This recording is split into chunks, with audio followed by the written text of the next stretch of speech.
വ്യവസ്ഥകളിലെ പഴുതു മുതലെടുത്ത് all India permit എടുത്ത വാഹനങ്ങൾ റൂട്ട് ബസ്സായി ഓടുന്നത് തടയാൻ കേന്ദ്ര സർക്കാർ നിയമ ഭേദഗതിക്കൊരുങ്ങുകയാണ്.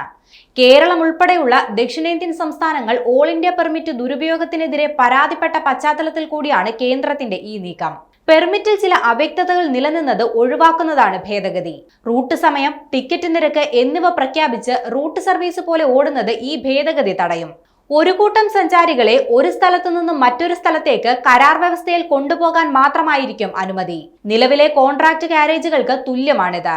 മറ്റ് സംസ്ഥാനങ്ങളിലേക്ക് കടക്കാൻ പ്രത്യേക പെർമിറ്റിന്റെ ആവശ്യമില്ല. ഒന്നിലധികം സംസ്ഥാനങ്ങളെ ബന്ധിപ്പിച്ചുള്ള ടൂർ പാക്കേജുകൾക്ക് നിലവിലെ കോൺട്രാക്ട് കാരേജ് സംവിധാനം തടസ്സമായതിനെ തുടർന്നാണ് കേന്ദ്ര സർക്കാർ ഓൾ ഇന്ത്യ പെർമിറ്റ് സംവിധാനം കൊണ്ടുവന്നത്. വാഹൻ വെബ്സൈറ്റിൽ അപ്ലോഡ് ചെയ്യുന്ന യാത്രാ വിവരങ്ങൾ മോട്ടോർ വാഹന ഉദ്യോഗസ്ഥർക്ക് പരിശോധിക്കാൻ സാധിക്കും. വലിയ ബസ്സുകൾക്ക് എത്താൻ കഴിയാത്ത അരുണാചൽ പ്രദേശ്, നാഗാലാൻഡ് എന്നിവിടങ്ങളിൽ ഇവ രജിസ്ട്രേഷൻ നേടുന്നുവെന്നത് വിവാദമായിരുന്നു. ഇത്തരത്തിലുള്ള പെർമിറ്റ് ദുരുപയോഗം തടയുന്ന കർശനമായ വ്യവസ്ഥകൾ ഉൾപ്പെടുത്തിയ വിജ്ഞാപനത്തിന്റെ കരട് കഴിഞ്ഞ ദിവസം പ്രസിദ്ധീകരിച്ചു. ഓൾ ഇന്ത്യ പെർമിറ്റിന്റെ മറവിലെ സമാന്തര സർവീസുകൾ KSRTCക്ക് വലിയ ഭീഷണിയായിരുന്നു. ഭേദഗതി പ്രാബല്യത്തിലാകുന്നതോടെ ഇവ പൂർണ്ണമായും തടയാനാകും.